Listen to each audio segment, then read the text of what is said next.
the gilded cage. Maya Winters adjusted the emerald pendant at her throat, a gift from Liam that felt more like a collar than jewelry. The mirror reflected a woman she barely recognized anymore. Perfectly styled chestnut hair, designer dress, makeup hiding the shadows beneath her eyes. 2 years with Liam Blackwood had transformed her from a vibrant art gallery curator to this polished accessory that complemented his image. "Are you ready yet?" Liam appeared in the doorway, impatience tightening his handsome face. "The car's waiting. My parents expect punctuality." "Just finishing up," Maya replied, reaching for her clutch. She slipped her phone inside, including the voice recording she'd accidentally captured 3 nights ago. Liam drunkenly confessing his affair with his business partner to a friend on the phone, laughing about how Maya was too naive to notice. The Blackwood estate sprawled across 5 acres of manicured gardens and old money. As their car pulled through the gates, Maya felt her chest tighten. These gatherings always left her feeling scrutinized and found wanting, especially by Liam's mother, Vivienne. "Remember?" Liam murmured as they approached the entrance, his hand firmly at the small of her back. "The Peterson investors will be here. Their deal could make or break the quarter." "I know," Maya nodded. It wasn't her first performance as the supportive girlfriend. She knew her role: smile, charm, ask appropriately interested questions about their businesses, and never, ever mention her own opinions on anything that mattered. The evening progressed like a choreographed dance. Champagne flowed, elegant guests mingled on the terrace overlooking the lake, and Maya performed flawlessly. She laughed at the right moments, complimented Vivienne's new art acquisition with genuine appreciation, and kept her glass perpetually half full to avoid actual drinking. "You've trained her well," she overheard Liam's sister Audrey say when they thought she was out of earshot. "Much better than that opinionated one from last year." Liam's laugh cut through Maya like glass. "Maya knows which side her bread is buttered on." A server passed with hors d'oeuvres, and Maya gratefully accepted one, needing something to focus on, besides the humiliation burning in her chest. "You look like you could use some air." The voice beside her was unfamiliar. Maya turned to find a man with kind eyes and an easy smile that seemed out of place among the Blackwood crowd. "Noah," he introduced himself, extending his hand.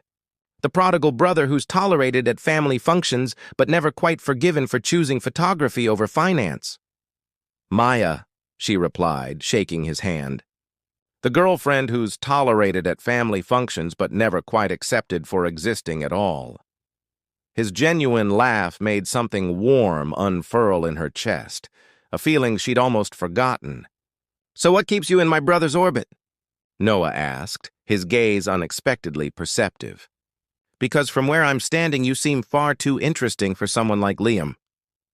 Before she could answer, Vivienne's voice rang out, announcing dinner would be served in the grand hall. Liam appeared at Maya's side, his fingers digging possessively into her arm. "I see you've met my wayward brother," he said, voice tight. "Don't let him fill your head with nonsense, darling." As Liam steered her away, Maya glanced back to find Noah watching them with a frown. Something in his expression gave her courage, a reminder that someone could still see her, the real her, beneath the perfect girlfriend facade. She didn't realize then that within hours everything would shatter, and the carefully constructed prison of her relationship would come crumbling down around them all. Fracture points. The grand dining hall of the Blackwood estate gleamed under crystal chandeliers. 40 guests arranged around an immense mahogany table. Maya sat beside Liam, acutely aware of Noah several seats away, occasionally catching his gaze across floral centerpieces. When servers brought out the main course, a delicate sea bass with saffron sauce, Vivienne Blackwood raised her glass. "To my brilliant son and his latest acquisition, Peterson Technologies will bring the Blackwood portfolio to unprecedented heights." Glasses clinked as congratulations echoed. Maya smiled politely, though something within her had begun to shift, like tectonic plates before an earthquake. "Maya was instrumental," remarked Charles Peterson, the silver-haired investor seated opposite. Your insight about the sustainability angle during our lunch last month was what convinced me. Liam's hand squeezed Maya's knee under the table, a warning, not affection. Maya merely repeated what I'd mentioned to her, Liam said smoothly. Though she does listen well, don't you, darling? The condescension in his tone was subtle enough that only Maya recognized it for what it was. She felt Noah's attention sharpen from across the table. Actually, Maya heard herself say, I suggested the sustainability angle based on my previous gallery work with environmental artists. Liam initially wanted to focus on the tech aspects alone. Silence descended like a heavy curtain. Liam's smile remained fixed, but his eyes turned to ice. Maya has quite the imagination, he laughed too loudly. The stress of these events sometimes makes her confused. Charles Peterson frowned slightly. I distinctly recall, perhaps we should discuss the Jensen portfolio, Liam interrupted. Maya, would you mind checking with the kitchen about dessert? It was a dismissal, plain and simple. Maya felt heat climb her neck as every eye followed her reluctant rise from the table. I believe the staff have everything well in hand, Vivian said coldly. Do sit down, Maya. Your creativity is charming, but this is hardly the venue. Something inside Maya finally snapped. 2 years of swallowed words and suppressed thoughts crystallized into a single moment of clarity. My creativity, she repeated softly, remaining standing. Is that what we're calling the truth now? Liam stood abruptly, his napkin falling to the floor. Maya is feeling unwell. Please excuse us. His fingers closed around her wrist. But instead of allowing herself to be led away, Maya held her ground. Don't touch me, she said, voice steady despite her racing heart. You're making a scene, he hissed. No, Liam. For once I'm actually being seen. The dining room had fallen completely silent, the kind of hush that precedes a storm. Liam's face contorted with rage, his careful public mask slipping. You ungrateful, pathetic woman, he snarled, loud enough for everyone to hear. After everything I've given you, this is how you repay me? By embarrassing me in front of my family? My investors? Audrey smirked from her seat. Vivienne looked mortified, not by her son's behavior, but by the public display. And Noah? Noah was already half standing, concern etched across his features. Maya felt a strange calm settle over her. The fear that had kept her silent for so long evaporated in the heat of Liam's undisguised contempt. Thank you, Liam, she said quietly. For what? He spat. For finally showing everyone exactly who you are. Truth unveiled. A heavy stillness hung in the air, broken only by the soft clink of silverware as someone, perhaps uncomfortable with the tension, set down their fork. Maya stood steady despite the trembling in her hands, feeling oddly detached from the scene unfolding around her. Maya, Vivian's voice cut through the silence, her tone dripping with practiced civility. Perhaps you should step outside to collect yourself. Family matters are best discussed privately. I'm not family, Maya replied simply. I never was, despite pretending otherwise. Liam grabbed her arm again, fingers digging painfully into her flesh. That's enough. We're leaving. Let her go, Liam. Noah's voice was quiet but firm as he stood. You're hurting her. Stay out of this, Liam snapped at his brother. This doesn't concern you. Maya gently extracted her arm from Liam's grip. Actually, I think it concerns everyone here. Especially since you've made your opinion of me so abundantly clear.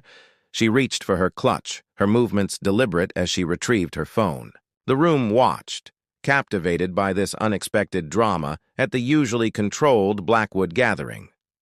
2 nights ago, Maya said, her voice steady. Liam forgot I was in the apartment when he made a phone call. I wasn't trying to record it, but I accidentally hit the voice memo button when I picked up my phone. Liam's face drained of color. Maya, don't! She pressed play, and Liam's voice filled the dining room. Peterson's a fool. Thinks I respect his environmental concerns. Meanwhile, I've got the offshore accounts ready for when we sell off the sustainable division. No, Maya has no idea. Too busy picking out China patterns to notice the prenup I'm having drawn up. Keeps her from touching a cent if she ever wises up. Maya stopped the recording as gasps echoed around the table. Charles Peterson's face had hardened into granite. Vivian's perfect composure finally cracked, revealing shock beneath. "There's more," Maya said quietly, "about his relationship with Claire from the legal department, about his plans for the company. But I think that's enough to make my point." Liam's face contorted with rage. "You scheming bitch! That's my cue to leave," Maya interrupted, gathering her wrap. She turned to Charles Peterson with genuine regret. "I'm sorry you had to hear this way. Your sustainability vision is actually brilliant, and it deserves better than to be used as a front." As she moved toward the door, Liam lunged after her, only to be blocked by Noah. "Don't," Noah warned. "Standing between them, taking her side?" Liam sneered. "Always the disappointment, aren't you?" "I'm on the side of basic human decency," Noah replied evenly. "Something you might want to consider trying someday." Maya paused at the threshold, looking back at the tableau of shocked faces. The weight she'd carried for so long had finally lifted, leaving her lighter than she'd felt in years. "I didn't do this for revenge," she said softly. "I did it because the truth matters, and because I finally matter to myself." She walked out into the cool evening air, past stunned staff and curious security guards. Behind her, she could hear the explosion of voices, accusations, denials, the beginning of the Blackwood Empire's reckoning.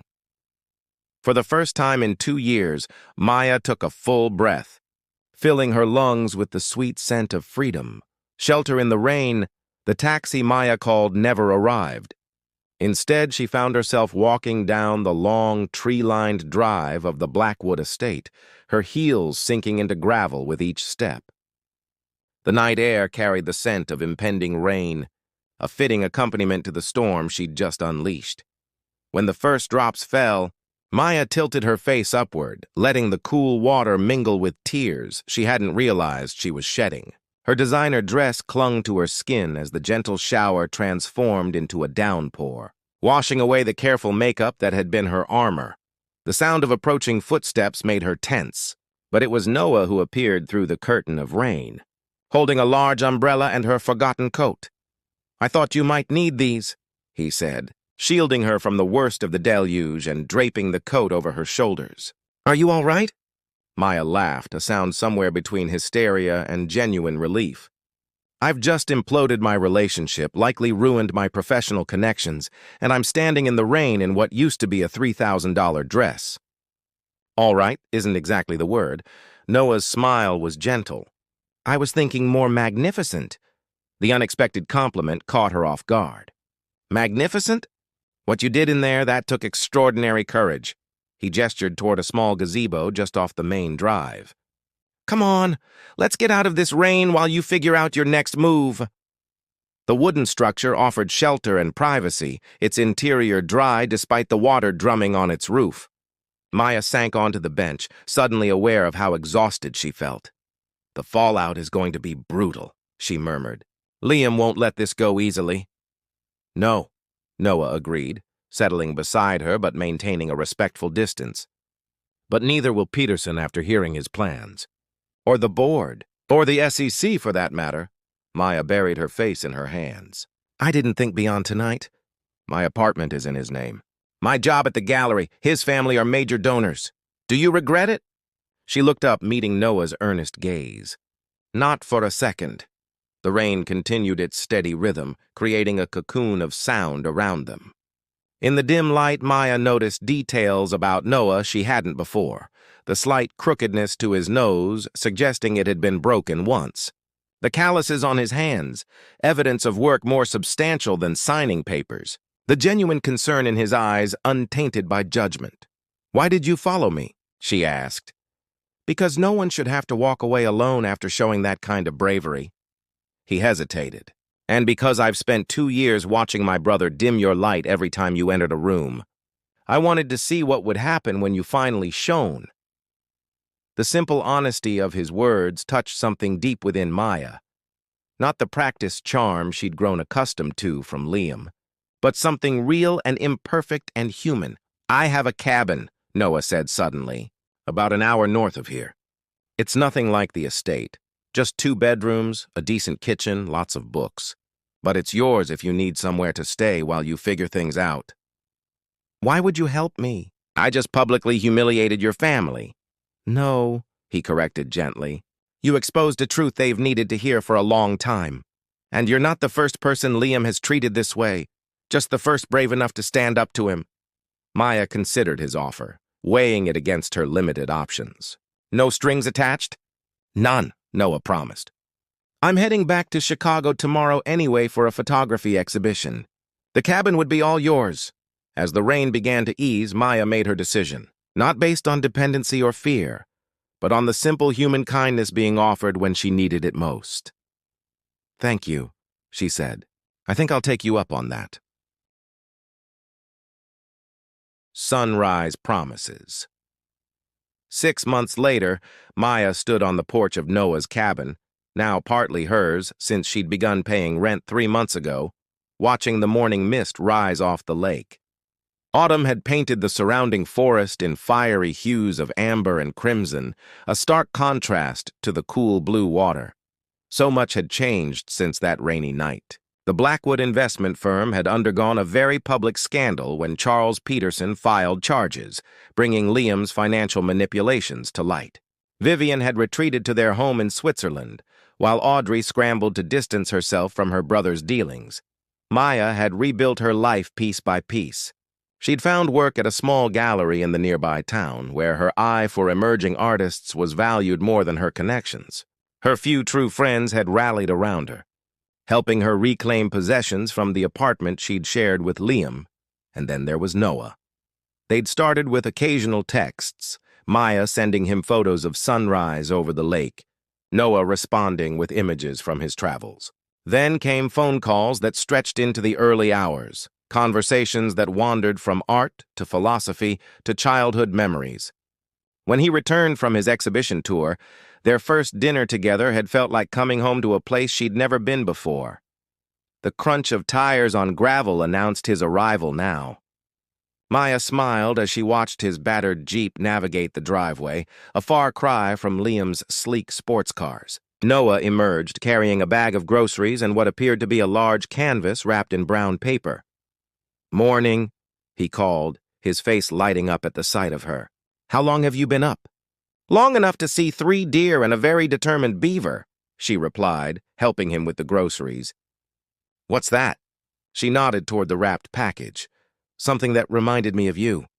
He propped it against the porch railing. "Open it?" Maya carefully peeled back the paper to reveal a painting.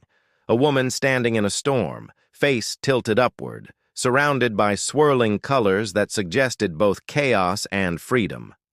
The artist's signature in the corner belonged to one of her favorite emerging talents. "It's called Liberation," Noah said softly. "The moment I saw it, I knew it belonged with you." Maya traced the brushstrokes with gentle fingers, emotion tightening her throat. "It's perfect." They moved inside, working in comfortable tandem to prepare breakfast. This dance they'd developed over the past few months felt nothing like her time with Liam. No walking on eggshells, no carefully measured responses, just the easy rhythm of two people who respected each other's space. "I got an offer from a gallery in Seattle," Noah mentioned as he sliced fruit. 3-month exhibition of the Wilderness series. Maya felt a pang at the thought of him leaving, though she kept her voice light. "That's amazing. When would you go?" "March," he replied, watching her carefully. "If I accept?" "Of course you should accept. It's a fantastic opportunity." Noah set down his knife, turning to face her fully. "I'd like you to come with me." The simple statement hung in the air between them. Not a demand, not an expectation. An invitation. To Seattle? To Seattle. To wherever comes next. He took her hand, his touch gentle. "I'm not asking you to give up anything. You could explore the art scene there, or we could come back here afterward, or something else entirely." "What are you asking, Noah?" Maya needed the clarity that had been missing from her relationship with Liam. "I'm asking if you'd consider building something with me. Something real, where both of us can grow." His eyes held hers, honest and vulnerable. "I love you, Maya. Not who I want you to be or what you can do for me. Just you." Maya thought of that night 6 months ago, of the woman who had finally found the courage to stand in her truth. That woman deserved love on her own terms, nothing less. She rose on tiptoe, pressing her lips to his in a kiss that felt like a beginning. "Yes," she whispered against his mouth. "To Seattle. To whatever comes next. To us." Outside, the sun broke fully through the morning mist, casting golden light across the cabin that had sheltered her through the storm and into this new dawn of possibilities.